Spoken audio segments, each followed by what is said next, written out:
Stampede at a Chicago nightclub. The incident was sparked by a fracas inside the club, which has now been closed. Apparently, the club had all kinds of safety violations, and some believe the owners of the business had close ties to Jesse Jackson, who has been a visible presence in the aftermath of the tragedy. Joining us now from Chicago is community activist Derrick Mosley, the president of an organization called Bringing About Reform. Mr. Mosley says Jackson kicked him out of a meeting over the nightclub issue. Tell us what happened, Mr. Mosley. Well, Reverend Jackson extended an invitation to meet at Rainbow Push headquarters in Chicago, myself along with other community leaders, in hopes to resolve the issue and bring comfort to the families. And to my understanding, we were going to use it as an opportunity to try to get an understanding and clarity as to how could something like this possibly happen.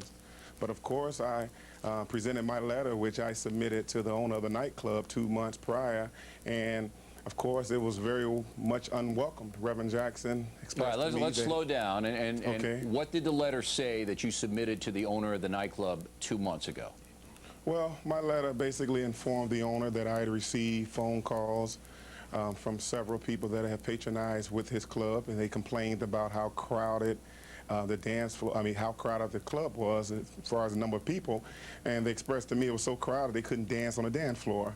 So I simply wanted to just inform him that we're looking for him to address that issue, and we threatened to protest if in fact he didn't meet our standards. And you basically were doing this from a public safety point of view? Yes, we felt it was their duty as a business establishment to make sure they look out for the well-being and the safeties of people that patronize. So you bring this letter in to show Jackson that there was a previous history of complaints there, and Jackson, why would he object to that letter?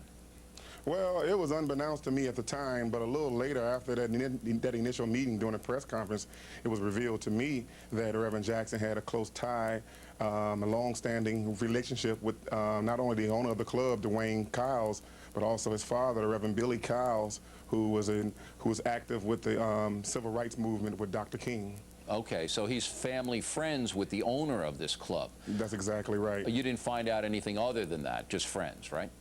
Well, basically just friends, but it was very clear to me that there was an ulterior motive aside from the altruistic reasons that we're supposed to approach a situation as activists. What is that motive? I was a little taken back by that. What is that motive? Well, personally, I feel, Bill, that Reverend Jackson is a little too close to this situation. I feel had he just come forth and said that, hey, I have a personal relationship with the club owner, therefore I can't get actively involved in addressing this particular issue, and we would have respected such. But for him to come forth, there's Antonio Myers, one of the victims, he had the family there at a press conference along with myself and other community leaders, and as far as I'm concerned, he simply exploited their pain and agony. For what benefit?